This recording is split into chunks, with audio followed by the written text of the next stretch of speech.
It's December 1862. The American Civil War has been raging for almost 2 years. Now Northern and Southern armies meet at Fredericksburg, Virginia, in an epic struggle. The Union Army's famous Irish Brigade attacks, the stars and stripes flying along with their green regimental banner. Ironically, their Confederate enemies are also Irish, the harp and shamrock sewn to their colors. Both sides are horrified at the thought of killing their fellow countrymen, but do their duty to the last. The fighting is terrible as the Union soldiers press into the merciless Confederate fire. Hundreds fall. Finally, the Federals retreat, leaving their dead and wounded on the slope of the hill. The Confederate Irish, overcome with emotion, cheer their worthy adversaries. It's a heroic and tragic scene. Growing up in Fredericksburg, I heard this story often. The Irish in blue pitted against the Irish in gray. I've walked the battlefield hundreds of times. I've run my hand along the stone wall where the Irish fought and died. Movies, documentaries, and popular lore have told the story over and over again. It's a perfect Homeric tragedy of the Civil War. Truly, a conflict of brother against brother. So I was shocked to find that it didn't really happen. And I don't mean that the story was simply exaggerated or embellished. I mean that it never happened. There was no Irish versus Irish clash on the bloody fields of Fredericksburg. So where did the story come from? Who made it up? Why? I had to know the truth. What really happened on December 13, 1862? What really happened to the Irish at Fredericksburg?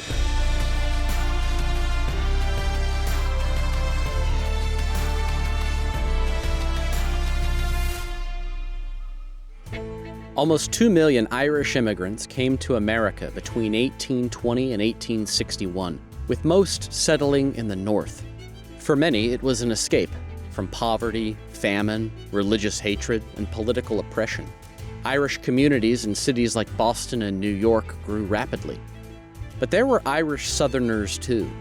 Anywhere from 85,000 to 175,000 had settled in the South by 1861. Cities like New Orleans, Memphis, and Savannah had notable Irish populations. Irish immigrants in the North were overwhelmingly Catholic, while those in the South were mostly Scots-Irish Protestants, with a Gaelic Catholic minority.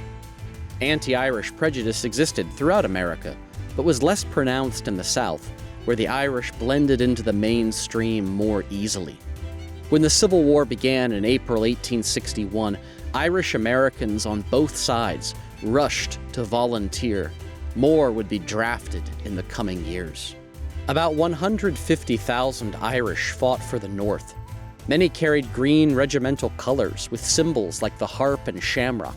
One of the Union Army's toughest units was the Irish Brigade.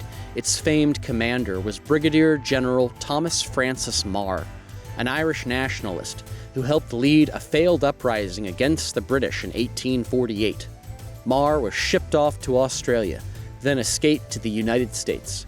He said of the Union cause, "It is not only our duty to America, but also to Ireland. We could not hope to succeed in our effort to make Ireland a republic without the moral and material support of the liberty-loving citizens of these United States." The most famous regiment of the brigade was the 69th New York, nicknamed the Fighting 69th. They would suffer the greatest number of casualties of any New York regiment in the entire war. Around 40,000 Irish fought for the South. Despite legends and even popular songs, there was never a Confederate Irish Brigade. Still, there were Irish majority companies, such as the Southern Celts of the 13th Louisiana Regiment, the Emerald Guard of the 33rd Virginia, and the Irish Volunteers of the 5th Georgia. The predominantly Irish 10th Tennessee Regiment, called the Sons of Erin, was raised at Nashville and fought in the Western Theater of the War. Other majority Irish regiments came from New Orleans and would become part of the famous Louisiana Tigers. One Confederate soldier recalled them at a training camp in 1861. I got my first glimpse at Wheat's battalion from New Orleans. They were all Irish and were dressed in zouave dress and were familiarly known as tigers. And tigers they were too, in human form. Irish Confederates clearly fought in the Eastern Theater, setting the scene for the mythical showdown at Fredericksburg. In November 1862, the Union Army of the Potomac, commanded by Major General Ambrose Burnside, moved against Fredericksburg. They arrived at the Rappahannock River with 100,000 men, but had to wait for pontoon bridges to cross. They would be stuck waiting for 2 weeks. Meanwhile, General Robert E. Lee's 80,000-strong Confederate Army of Northern Virginia formed a line of defenses on the heights west of town. Fredericksburg was caught between the armies. Southern civilians fled to the safety of the countryside, while slaves escaped to the freedom of the Union lines. The Union attack started on December 11. Before dawn, Federal engineers began work on the pontoon bridges. Confederate sharpshooters across the river stalled the construction.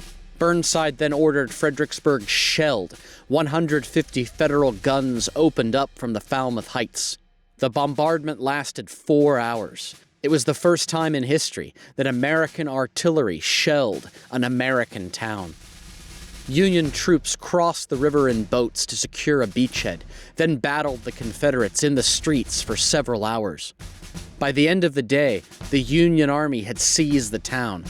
The next day, December 12, the rest of the Union Army crossed the Rappahannock on the finished bridges. Among them were the Irish Brigade, led by General Marr. They camped in town that night, preparing themselves for the battle to come. December 13 dawned foggy and cold as Federal troops prepared to move out. Beyond the town, the Confederates waited. So here comes the technical military history part of the story. But wait, you say, as you prepare to close the tab on this video, why not just focus on the action and drama and flags? Well, the Civil War isn't just what we see in movies, video games, or Mort Kunstler paintings. It's important to know what's going on from a tactical perspective and why these particular soldiers end up in these situations. Likewise, the Civil War wasn't just Abraham Lincoln playing an intricate game of Hearts of Iron IV. Every soldier, North and South, was an individual with a story. All their thoughts, feelings, emotions, and experience came to a head in the chaos of battle. For some, that battle would be their final experience. So good history is about striking the balance, I guess. Otherwise, you tell made-up stories to make things more dramatic, try to sell them as true, and dishonor the people who were actually there. Sometimes you even waste $56 million of Ted Turner money. General Burnside's strategy relied on aggressive attacks with superior numbers. 60,000 men of the Union 1st and 6th Corps would be sent against the Confederate southern flank. This force would break General Stonewall Jackson's corps and begin to encircle the Confederate Army. At the same time, the Union's 2nd, 3rd, 5th, and 9th Corps would be sent against the Confederate north flank to distract and hold General Longstreet's corps. Once the southern flank was broken, and with added pressure from the north, the Confederates would be surrounded and destroyed. The Confederates were outnumbered, but had many tactical advantages, namely terrain. I have the high ground! The past 2 weeks had been spent building earthworks and fortifying positions. At Marie's Heights, artillery was trained on the open field below. Beneath the heights, a stone wall and a low telegraph road provided extra cover. Massed rifles would cut down any approaching infantry. As Edward Porter Alexander, Confederate boy wizard of all things artillery, remarked, "No, sir, a chicken couldn't live on that field." It was Robert E. Lee's strongest defense of the war, and he was waiting on the Federals to fall into the trap. Anyway, back to the Irish. Sheep missing like in the lambs and always in the sheep just count out a nice bit of money like to be done about it nothing. The Irish Brigade was assigned to the 1st Division of the 2nd Corps, and would attack the Confederate position on Marye's Heights. The brigade was made up of the 28th Massachusetts, 63rd New York, 69th New York, 88th New York, and 116th Pennsylvania. The charismatic General Marr would not be leading the charge that day. He was still recovering from a knee wound from the Battle of Antietam the previous September. Colonel Robert Nugent of the 69th New York would lead the brigade into battle. Also absent were several of the green regimental flags. The colors of the 3 New York regiments were so heavily damaged during the Battle of Antietam that General Marr sent them back north for repairs. The 116th Pennsylvania didn't carry a green flag. That left the 28th Massachusetts, which had just been assigned to the brigade in November 1862. They carried a rich silk flag made by Tiffany and Company, which was also rich in symbolism. It featured a harp and cluster of shamrocks in the center, and a sunburst above, an Irish Republican symbol of the 1850s. While they were the 28th Massachusetts, the 4th Regiment was a classification within the brigade. The lower scroll features an Irish motto, which translates as, "Who never retreated from the clash of spears." Since they had their green flag, the 28th Massachusetts was placed at the center of the line. The men of the Irish Brigade cut sprigs of green boxwood and tucked them into their caps as a symbol of their heritage. The Catholic soldiers received general absolution from Regimental Chaplain Father William Corby, forgiveness of sins before facing death in battle. Around 10 o'clock in the morning, Union brigades began to advance against Marye's Heights. As soon as they left the safety of the town, they were immediately within range of Confederate artillery, which tore into their ranks. A canal crossing slowed their advance and forced them to reform their lines. Then they had to cross the open field to the heights. Behind the stone wall, the well-protected Confederates were stacked 3 and 4 men deep, loading and firing non-stop at the oncoming enemy. The front line would fire, the men behind would reload, then pass the freshly loaded rifles forward. The field before the stone wall was soon covered with dead and wounded Union soldiers. Every wave would advance, stepping over their fallen comrades, only to eventually fall back under the force of enemy fire, leaving more casualties on the field. Then the Irish Brigade stepped off. Keeping tight ranks and moving at the double quick, they began the terrible advance. The few volleys that they were able to fire were ineffective due to the range and the Confederate defenses. Various Union witnesses state that the Irish Brigade made it the furthest of any of the waves before being forced back by enemy fire. 545 of the roughly 1,200 soldiers that went into action became casualties. That's nearly half the brigade killed or wounded. In a letter to his father, Captain William J. Nagel of the 88th New York wrote, "Oh, it was a terrible day.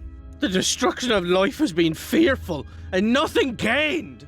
Irish blood and Irish bones cover that terrible field today. We are slaughtered like sheep, and no result but defeat. I do not know what disposition will be made of us now in our shattered condition." The Irish Brigade would never recover from their losses at Fredericksburg. They had won glory, but at a terrible price.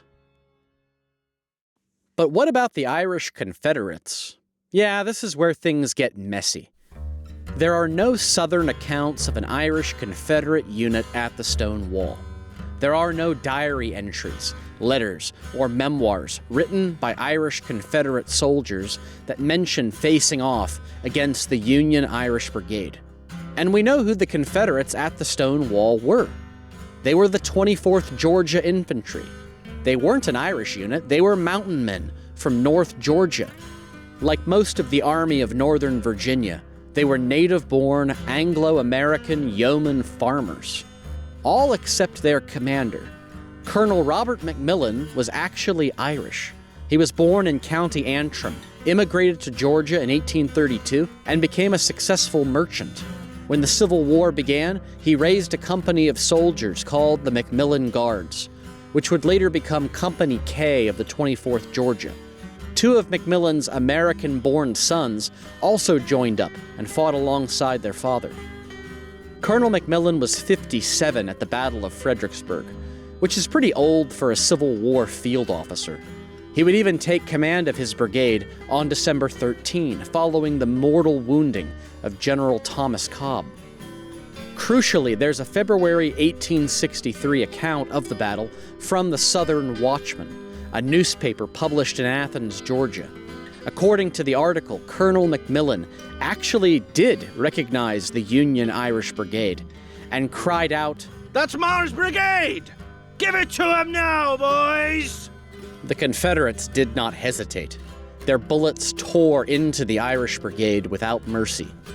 There was no lamentation for fallen heroes. No pipes played the flowers of the forest. After repelling the enemy, the Georgians fought on as waves of Union attacks continued.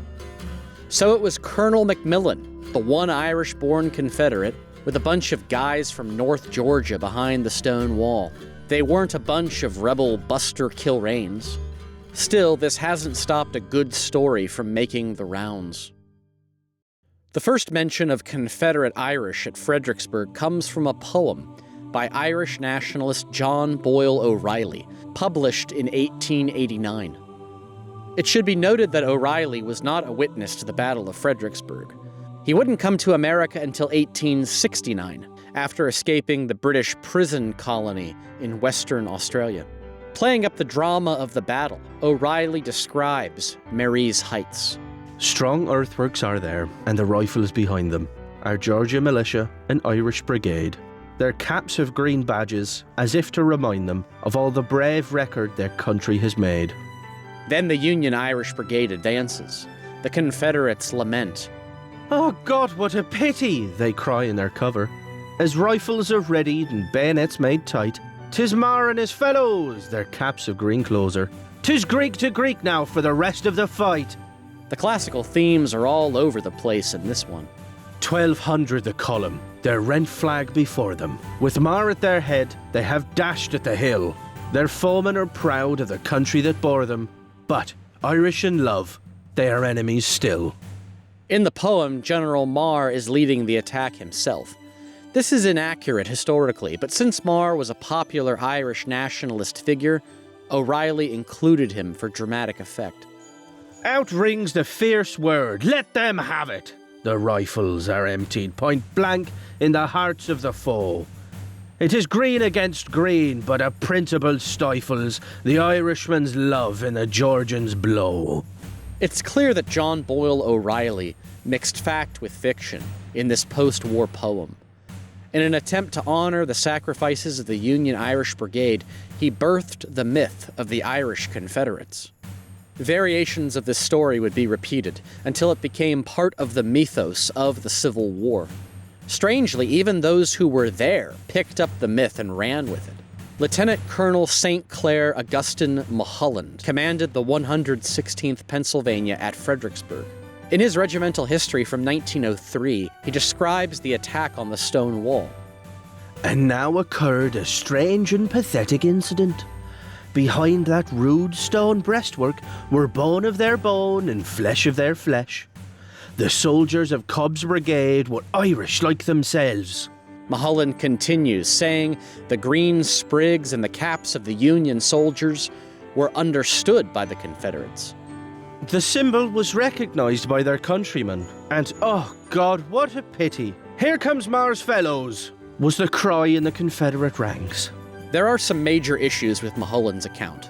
It comes 41 years after the battle. Also, it's difficult to imagine Mulholland being able to hear the Confederates say, "Oh God, what a pity," with gunfire and artillery all over the place. In fact, these quotes are lifted almost verbatim from the 1889 poem. This is not surprising, as the veteran Mulholland and the poet O'Reilly both moved in similar Irish Catholic circles in the North. But it's not just Irish nationalists that promoted the myth. Ken Burns includes this line in his 1990 PBS masterpiece, The Civil War. The Irish Brigade got within 25 paces of the wall. The men of the 24th Georgia who shot them down were Irish too. But maybe the most infamous and cringy example of this Irish Confederate myth comes from the 2003 film Gods and Generals, written and directed by Ronald F. Maxwell. The movie portrays the Battle of Fredericksburg and shows the Irish Brigade charging Marye's Heights. Their Confederate opponents are labeled as Brigadier General Thomas R.R. Cobb's Irish Regiment, Georgia CSA. The name is clearly fictional, but the film also adds a fictional Confederate flag to help serve the myth. And in case you missed the point, the Irish Confederates sound like they stepped out of a Lucky Charms advertisement. That's the Irish. They've been misled to their fates. Go ahead, damnation! We know the real 24th Georgia didn't act this way. The fake flag of this fake regiment is as fake as your drunk uncle at a Civil War reenactment. But it gets worse. Later in Gods and Generals, an old lady says the field where the Irish Brigade fell had been used to grow corn, which was sent to Ireland to feed the starving people during the Great Famine of the 1840s. Now, poetically, the blood of the dead Irishmen will nourish the soil that once fed them. It's all so awful, and none of it's true. But it gets worse. Online retailers continue to sell cheap polyester reproductions of the same fake flag. It's pure farb, as they say in living history circles.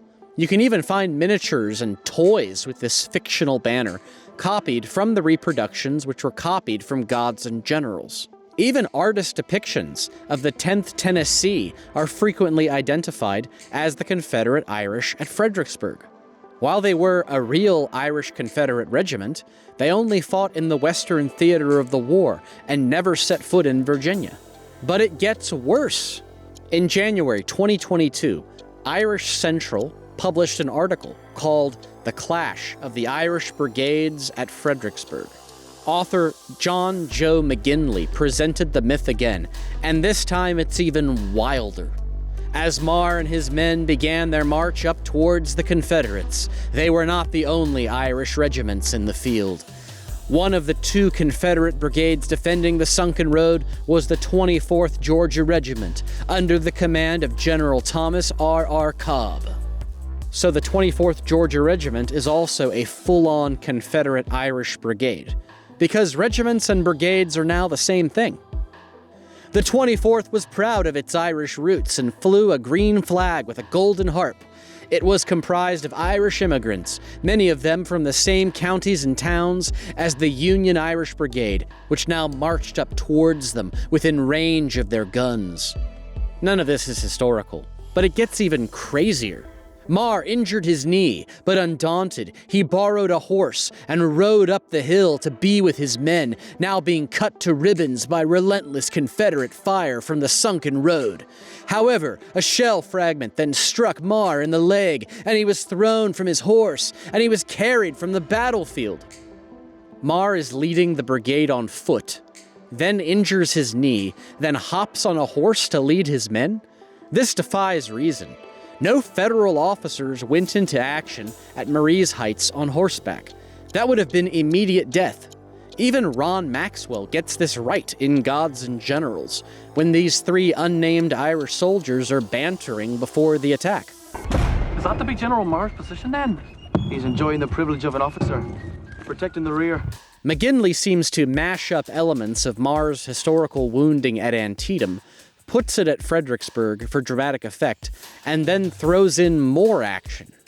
As the Irish Brigade fell back, their compatriots in the 24th Georgia stood and cheered the retreating fellow Irishmen in the Union forces. None of this happened. It's absurd as saying Robert E. Lee came from Dublin. But the myth continues to make the rounds, from Civil War discussion forums to tacky souvenir shops. It's part of our Civil War lore, and we just assume it happened because the story has been told so many times. James Baldwin, now there's a name you probably didn't expect in a video like this, has a line that comes to mind. American history is longer, larger, more various, more beautiful, and more terrible than anything anyone has ever said about it. I think anyone who's really studied the American Civil War would agree. which is why verifiably false accounts, like the Irish Confederates at Fredericksburg, are a problem. Maybe this myth isn't politically motivated, like the Lost Cause. Maybe it's not a shallow oversimplification that turns the American Civil War into Star Wars. But it distracts you from the real history. It robs you of the lessons in humanity the real history offers. The Battle of Fredericksburg doesn't need fictional embellishments to make it more dramatic. The Irish Brigade doesn't need more tragedy to make their deeds more heroic.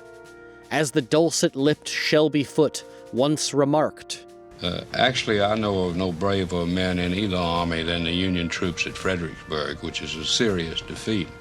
But to keep charging that wall at the foot of Marie's Heights after all the failures they've been, and they were all failures, is a singular instance of valor.